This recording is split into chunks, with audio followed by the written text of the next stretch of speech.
You want to know the strangest part? It wasn't the fighting. It wasn't the noise, or the smell, or the way the sky went orange when the heat shields blew. The strangest part was how normal everything felt the morning before it all started again. I was 17. Maybe I still am, in the way that matters. But that morning I felt about 40, because I'd spent the whole night patching coolant lines in the eastern pumphouse and my hands smelled like burnt copper and I hadn't slept. Let me back up. You probably caught the first part of this. The siege. The 41 days when the Sarn Concord parked 3 dropships over our valley and told us, in that flat translated voice they use, that Harrow's Bend was now a reclaimed asset of the Concord administrative zone. We didn't reclaim well. That's the polite way to put it. So they left. That's where the first story ended, more or less. The dropships pulled up, the engines lit, and the whole colony stood out in the cold and watched them go. People cried. My mother cried. Old Sepha from the seed bank fell down on her knees right there in the mud and thanked every god she could name. We thought it was over. I want to tell you about the morning we found out it wasn't. And I want to tell you about the woman who knew before any of us did. Her name was Iva Crane.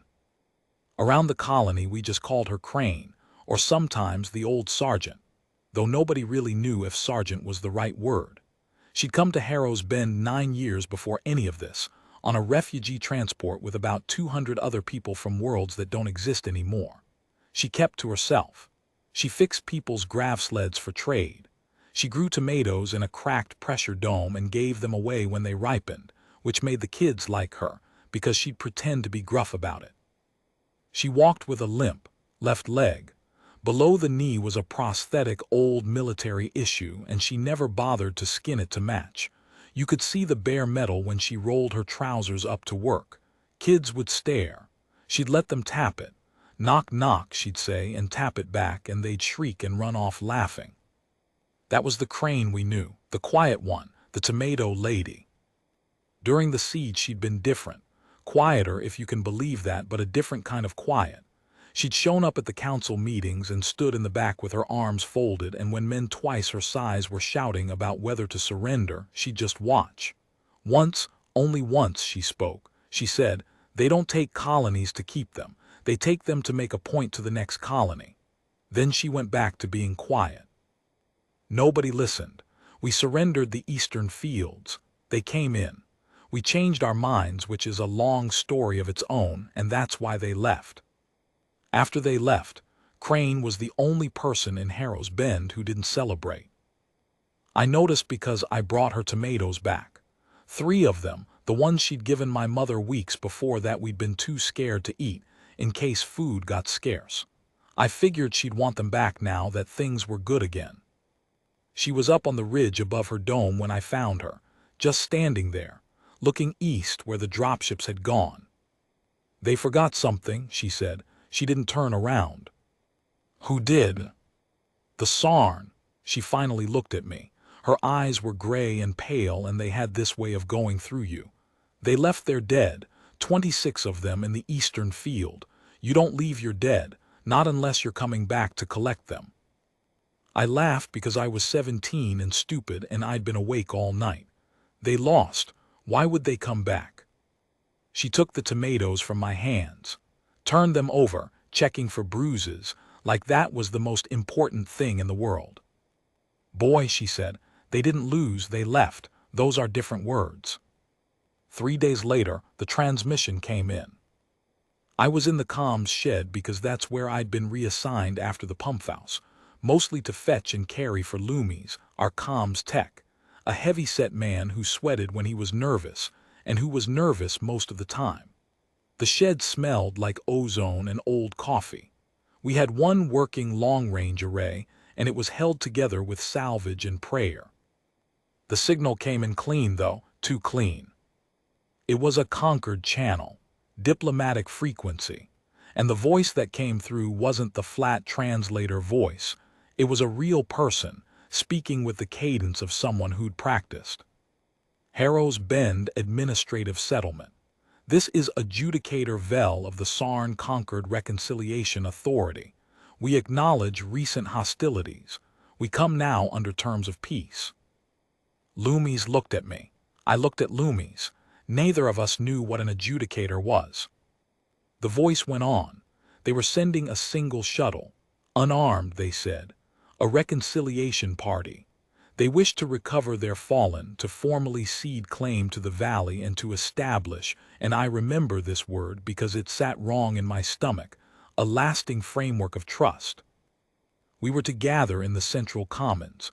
We were to be unarmed as well, as a gesture of good faith.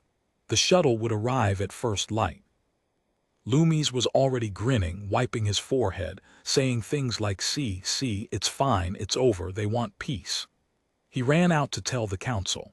Half the colony heard within the hour. By nightfall people were planning a welcome, a feast. They were going to bring out the last of the preserved fruit and the good wine that Doran had been saving for his daughter's wedding. I didn't go to the feast planning. I went up the ridge. Crane was there. Of course she was. She had her tomatoes harvested and laid out on a cloth, and she was sorting them by size, and she had a small gray box open beside her that I'd never seen before. There were things in it. Tools, I thought at first. They weren't tools. They're sending a peace party, I told her, out of breath from the climb. Unarmed. They want to give back the valley, Loomis says. Loomis, she said, couldn't find his own boots in the dark. She didn't look up. Sit down, you're going to fall over. I sat. The box was between us now, and in the last light I could see what was in it. A pistol, old, worn smooth at the grip from a hand that had held it a very long time. A folded set of documents in a language I didn't recognize, and a coin, flat, dull, with a stylized bird stamped into it. She saw me looking. You ever hear of a thing called a parley, boy? I shook my head. In a war, sometimes both sides stop. They meet in the middle. No weapons, they talk. She picked up the coin, turned it in her fingers. It works on the idea that both sides want to keep living more than they want to win. That's the whole machine. That's what holds it together, both sides being afraid. So the Sarn are afraid. No, she set the coin down. That's the problem. The Sarn aren't afraid of us. They never were. You don't parley with someone you're not afraid of. You don't need to. She finally looked at me, and there was something tired in her face, tired in a way I didn't understand yet. When the strong call for peace with the weak, it's not peace thereafter. It's a clean room to do the work in. I didn't know what she meant. I was about to find out. The shuttle came at first light, just like they said. The whole colony was out in the central commons. 400 and some of us, all that was left after the siege. Mothers holding children up so they could see. Old men in their best coats. Doran's daughter wearing the dress she was going to be married in, because somebody had decided this was a celebration and you wear good things to celebrations. I stood near the back with Loomis. My mother was up front. I remember being annoyed about that she was up front, that she was so eager. The shuttle was sleek and white and made no sound when it landed. The ramp came down, and out walked the Sarn.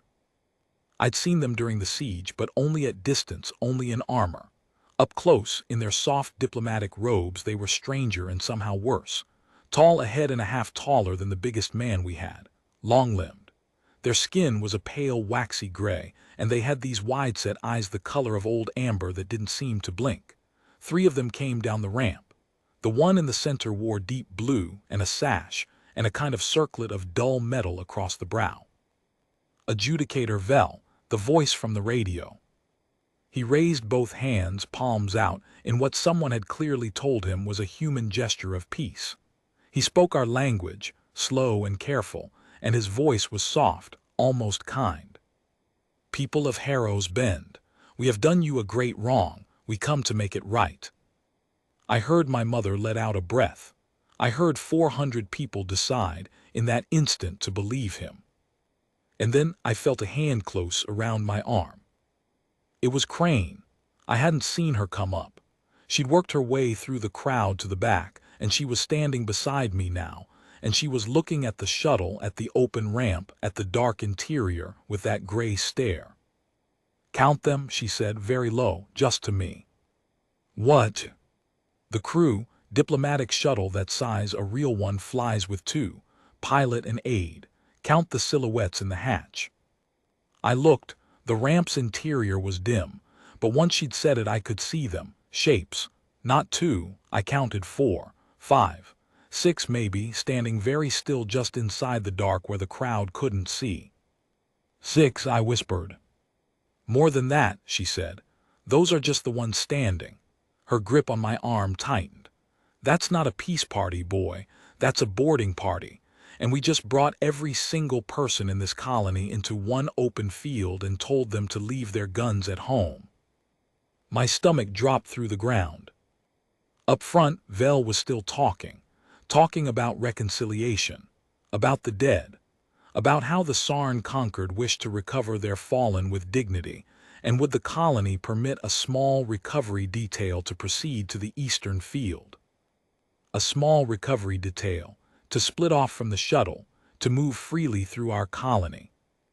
And the council, I could see them, our elders nodding, so relieved, so grateful. "They're going to say yes," I said. "I know. What do we do?" Crane let go of my arm. "Nothing fast," she said. "If you move fast now, they fire into a crowd of 400 unarmed people and call it self-defense. That's the trap. That's exactly the trap." She was already moving, easing back through the crowd, slow and casual, an old woman with a limp, nobody watching her. "You're going to do exactly what I tell you, and you're going to do it slow, and you're going to do it without your face changing.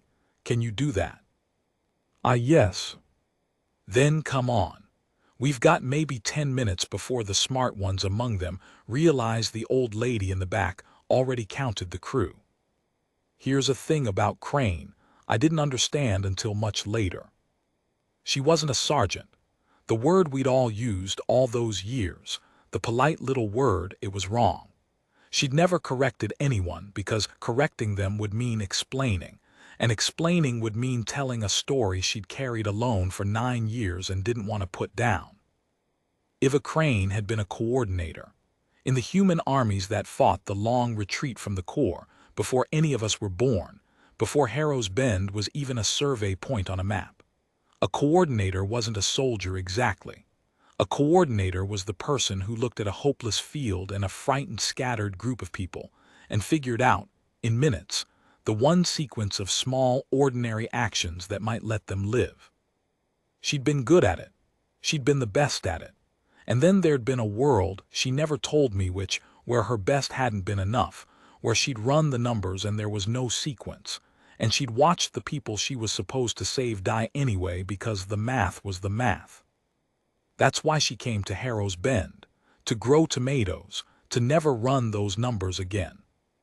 And now here she was, in a field full of her neighbors, running them anyway. She took me to the comms shed first. Loomis was still out at the commons, gawking. The shed was empty. "Patch me into the colony channel," she said. "Not the broadcast one, the work channel, the one the maintenance crews use to coordinate. That's just for telling people where the broken pipes are." "I know what it's for. That's why nobody outside the colony is listening to it." She sat down heavily at the console, rubbing her bad leg. "The Sarn are monitoring our broadcast frequency. They're not monitoring the boring channel where Hesh tells Alu the well filter's clogged. Patch me in." I did. My hands were shaking. She keyed it open and spoke, and her voice changed when she did. It went calm and flat and absolutely clear, every word landing like a stone set in a wall. "This is Crane. Listen. Don't react where they can see you. Don't run, don't gather. Repeat, do not gather. The peace party is a lie. There are more soldiers in that shuttle than there should be, and they're going to ask to split into small groups and move through the colony. We're going to let them. We're going to be calm and grateful and slow. And while they think we're being calm and grateful and slow, this is what we're going to do." And then she gave instructions. I won't pretend I understood all of them at the time, but I'll tell you what I learned later, piecing it together, because it's the part that matters. It's the part that shows you what kind of person she was. She didn't tell anyone to grab a weapon. We barely had any, and the ones we had were locked away under the council's order. She didn't tell anyone to attack. She told people to do small, ordinary things, all at once, in a sequence only she could see the shape of. She told Hesh and the maintenance crew to run a scheduled pressure test on the eastern field's old irrigation mains, the same field where the Sarn dead were lying, the same field the recovery detail wanted to walk into. A pressure test that would, by total coincidence, fill the low ground of that field with a meter of cold water and churned mud within 20 minutes. She told Doran, who ran the grain silos, to begin the morning venting cycle, which dumped a thick cloud of chaff and grain dust into the air on the western approach. Just dust. Just farm work. Except grain dust in enough concentration does something to optical sensors and breathing filters both, and the Sarn relied on both. She told the medical bay to quietly move every patient who could be moved down into the old mining tunnels under the colony for a drill. She told the children's minders the same. Slow, casual, a drill. Nobody panics at a drill. And she told 3 specific people, I'll never forget this, to go stand near Adjudicator Vel. Not to threaten him, to admire him, to bring him gifts, to crowd close and be warm and grateful and slow, and to never, ever let him get more than an arm's length from a human being all morning long, no matter what. If he's never alone, she said to me, off the channel, he can never give a clean order. And if he never gives a clean order, his soldiers have to wait. And every minute they wait is a minute we move our people out of the open. I stared at her. That's it, dust and water, and standing near him. She looked at me with something almost like pity. What did you think a battle was, boy? Explosions. She shook her head. A battle is 100 small things happening in the right order before the other side notices they're happening at all. The explosions are just what's left over when somebody gets the order wrong. For a while it worked. That's the thing people don't tell you about. It worked, and it was the most ordinary-looking morning you ever saw. The recovery detail came down the ramp, 8 of them, 8, not the small detail they'd promised, and started toward the eastern field, and found it flooding. Knee-deep and rising, churned to muck, their fallen comrades' bodies half submerged. They stopped. They radioed back. Confusion. Delay. The western dusk cloud rolled in, fat and golden in the morning light, and old Doran stood at the silo waving cheerfully like he was just doing his chores, which he was. The Sarn pulled their breathing filters up. Annoyed. Delayed. An adjudicator Vel could not get away from us. Everywhere he turned there was a human, smiling, pressing a cup of wine into his long gray hands, asking him about his journey, thanking him, thanking him, thanking him. Doran's daughter in her wedding dress gave him a crown of dried flowers, and he didn't know what to do with it, and he had to hold it. And you can't give a kill order while you're holding a crown of flowers and a cup of wine surrounded by grateful children. I watched from the comms shed door. I watched 400 people perform the most important piece of theater of their lives, most of them not even knowing it was theater, just following the small instructions that came through the boring channel, and I watched it work. And then one of them got it wrong. It wasn't even a big thing. It never is. A man named Petr Arabiquau Petro the Cooper, a good man, a frightened man, saw a Sarn soldier walking toward the tunnel entrance where the children had been moved. And he panicked. And he ran to block the doorway with his own body, arms spread, shouting, "No, no, not the children." He gave it away. In 1 second he gave the whole thing away. The Sarn soldier stopped, tilted his head, and you could see it even from where I stood. You could see the moment the soldier understood. They know. They moved their children. They've been managing us. He raised his weapon. What happened next happened in about 11 seconds, and I've replayed it 10,000 times. The first thing was Crane's voice, on the broadcast channel now. The one the Sarn were listening to, saying one word, loud and clear and final. Down. 400 people dropped flat into the mud. They'd been told. The boring channel, an hour of small, calm instructions, had ended with one line. If you ever hear me say down on the loud channel, you fall down and you cover your head and you do not get up. And they did, all of them, instantly. So when the Sarn opened fire, and they did, all of them, all at once, the way a frightened armed force does when control breaks, they fired over a field of empty air, into the space where 400 standing people had been a half-second before. The second thing was that the western dust cloud, the grain chaff, the thing Doran had been venting all morning, Crane had Hesh run a static line through it. Grain dust in high concentration isn't just bad for sensors. Grain dust is a bomb. It always was. Farmers have died of it for 10,000 years, since long before any of us left Earth, a stray spark in a silo and the whole thing going up. When the Sarn fired, the muzzle flash lit the dust. I have never heard a sound like it. I felt it in my teeth, in the bones of my chest. The western half of the commons turned into a wall of orange fire that went up and out and was gone again in under 2 seconds, and when it cleared, the Sarn who'd been standing in it, the boarding party, the soldiers who'd come down quiet and stood in the dark of the hatch, were down, stunned, scattered, their armor scorched, their filters blown, their sensors dead. Not killed, most of them. That mattered to her, I learned later. She'd run the numbers on that too. A flash burn, a concussion, deafness, a few minutes of blindness. Enough to take an army out of a fight, not enough to make the conquered come back for blood. And the third thing, the thing I still don't fully understand how she timed, was Crane herself. While 400 people lay flat and the dust went up, one person stood up. She walked out of the comms shed past me, slow, that limp, the old gray pistol in her hand, the one from the box, held down low against her good leg. She walked straight across the commons through the settling fire and the screaming and the chaos, and she walked right up to Adjudicator Vel, who was on his knees in the mud, deafened, his crown of flowers crushed under his hand, his soft blue robe streaked gray. She put the pistol to his temple, and she leaned down so he could see her face, and she said something to him. I couldn't hear it. Nobody could. Later she told me what she said. I'll get to it. Vel raised his hands. And then, this is the part the colony talks about even now, he opened his channel and gave an order. A real order in his own language, clear and direct. And every Sarn soldier still standing lowered their weapons. It took a long time to be sure it was over. Hours, we didn't trust it.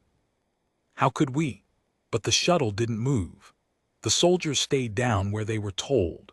And eventually a second conquered vessel arrived, a real one this time, with markings I didn't recognize and a different kind of official aboard. One who spoke to Vel privately for a long time and then spoke to our council, and then left, taking Vel and the soldiers and their dead with them. We never saw the Sarn again, not at Harrow's Bend. I asked Crane, weeks after, sitting up on her ridge while she sorted tomatoes like the whole thing had never happened, what she'd said to Vel, with the pistol against his head, the words that turned an invasion around. She didn't answer right away. She turned a tomato over in her hands, checking for bruises. I told him I knew what he was, she said finally. I told him the dead in that field weren't bait for us. They were bait for him, that the conquered doesn't send an adjudicator to a colony it means to keep. It sends one to a colony it means to make an example of so that the next colony surrenders without a fight. I told him I knew that the moment this went loud, the moment one human was killed and the story got out, his masters were going to need someone to blame for the mess. And it was going to be him. She set the tomato down. I told him he had two choices. He could die a soldier who lost a colony, or he could live as the man who chose peace, who showed mercy to a primitive people, who came home with a story the conquered could use just as well as the one they'd planned. I told him the story was the only thing that ever mattered to them, and I was handing him a better one. I sat there a while. And he believed you.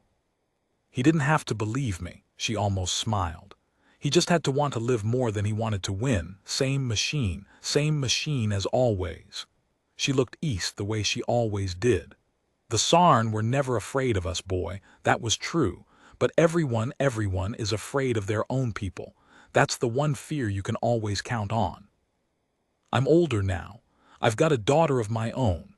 She likes the old metal-legged woman who grows tomatoes up on the ridge, and Crane lets her tap the prosthetic. Knock, knock.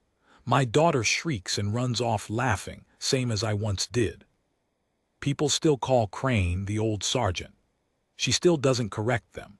I never told anyone the truth, that she wasn't a soldier, that she was something rarer and harder, a person who could look at 400 frightened farmers and a field full of enemy guns and find, in 11 seconds, the one sequence of small, ordinary things that let us live. I asked her once why she never tells people, why she lets them think she's just the tomato lady who got lucky. She thought about it for a long time. Because the day they stop being surprised by me, she said, is the day I become a weapon they keep on the shelf, and I've been on enough shelves. She handed me a tomato, warm from the sun. Out here I'm just an old woman with a bad leg in a garden. That's the most dangerous thing I've ever been. Nobody ever counts the old woman in the back of the room. She looked at me, gray eyes steady. You did, though, that first morning. You looked east when everyone else looked at the shuttle. Remember that. The crisis is never over when they tell you it's over. It's over when the person who counts the silhouettes in the dark says it's over. The valley's quiet now. The eastern field grows wheat again, gold and ordinary, right over the ground where the dead once lay as bait. Children play in the commons where the dust went up. My mother kept the crushed crown of flowers in a box, and I never understood why until I had a daughter of my own, and understood that you keep the small, ordinary things that prove you survived. We thought the crisis was over. We were wrong. But there was one old woman among us who never thought so for a single minute. And that, more than any wall or any gun, is the thing that kept us alive. She's still up there on the ridge, still watching east. Still counting.